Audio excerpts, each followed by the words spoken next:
Dentro del cristianismo siempre han existido dos corrientes o escuelas de pensamiento concerniente al estado de la salvación del creyente. Aquellos que afirman que la salvación es condicional y los que afirman que la salvación es incondicional. Ambas posiciones son aceptables dentro del evangelicalismo, ya que ninguna de las dos niegan o perjudican en su teología alguna doctrina esencial. A diferencia de uno, sin embargo, yo no creo que el creyente, entre comillas, pierda la salvación de la misma manera que se pierden las llaves o una billetera. En otras palabras, no creo que el evento suceda por accidente. Nuestros opositores aseguran que los que se alejan de la salvación simple y sencillamente nunca fueron verdaderos cristianos.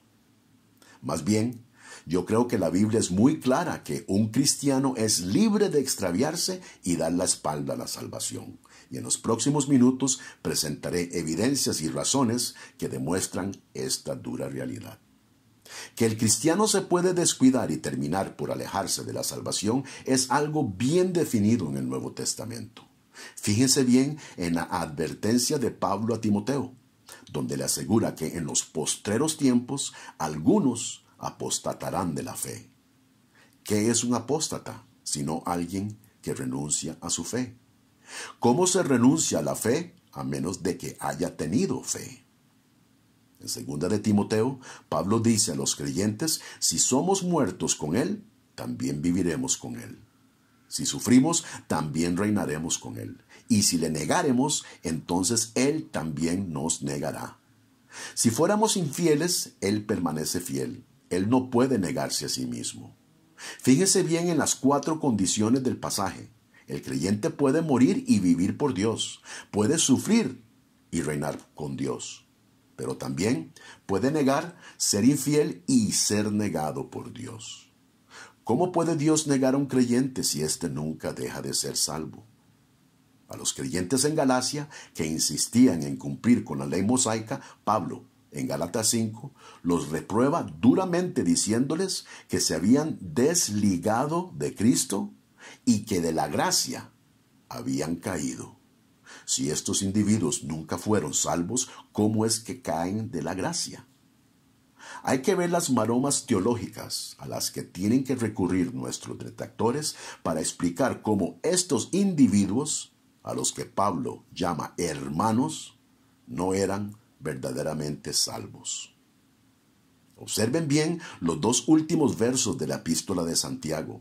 Hermanos, dice Santiago, obviamente dirigiéndose a cristianos, si alguno entre vosotros se ha extraviado de la verdad y alguno le hace volver, sepa que el que haga volver al pecador del error de su camino, salvará de muerte un alma y cubrirá una multitud de pecados. Esto es muy claro. El creyente se extravía, deja atrás la salvación y ahora requiere de que alguien le haga volver, dice Santiago. ¿Por qué volver si es imposible alejarse de la salvación? Es más, fíjense que solo haciéndolo volver se llega este individuo a salvar de la muerte, salva su alma y es perdonado de una multitud de pecados.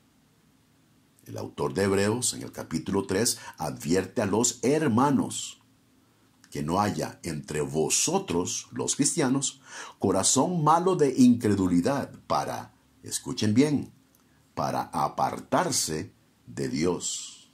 Antes, exhortaos los unos a los otros cada día, entre tanto que se dice hoy, para que ninguno de vosotros se endurezca por el engaño del pecado, porque somos hechos participantes de Cristo con tal, pongan cuidado a la condición, con tal que retengamos firme hasta el fin nuestra confianza del principio.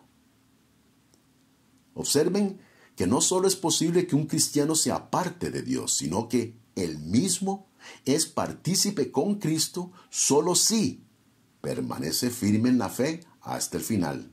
La idea de que un creyente sigue siendo salvo, viviendo como le da la gana, apartado de Dios, es una idea totalmente ajena al Nuevo Testamento. La salvación es condicional.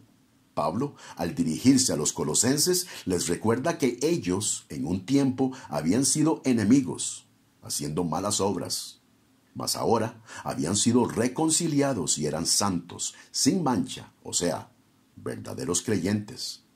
Pero esto es sí, condición, sí, en verdad permanecen fundados y firmes en la fe y sin moverse de la esperanza del Evangelio. En 1 Corintios 15, Pablo declara lo mismo diciendo a los hermanos que el Evangelio que les ha predicado, el cual recibieron y en el que perseveran, por el cual, noten la condición, si lo retienen, son salvos. Jesucristo, la máxima autoridad del cristiano, nos declara lo mismo en Juan 15, donde les dice a sus seguidores, el que en mí no permanece será echado fuera al fuego. En Mateo 24 nos lo dice otra vez, mas el que persevere hasta el fin, ese será salvo. Señoras y señores, si el cristiano nunca deja de ser salvo, entonces nos parece absurdo que el Nuevo Testamento esté constantemente haciendo un llamado al creyente a perseverar, permanecer, estar firme, no caer, etcétera, etcétera. Es verdad que el cristiano tiene a un abogado para sus pecados, pero no es cierto que pueda comportarse como le dé la gana y vivir continuamente una vida en el pecado sin eventualmente caer de la gracia.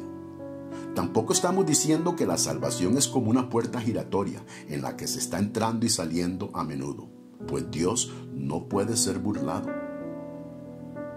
Sin embargo, a todos los que le han conocido y hoy le rechazan, Dios los espera pacientemente, igual que al hijo pródigo, para celebrar su retorno y decirles, este mi hijo muerto era y ha revivido, se había perdido y es hallado.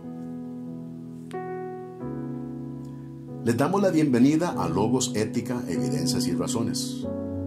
Le invitamos a dar me gusta al video y a suscribirse a nuestro canal. Gracias por escuchar.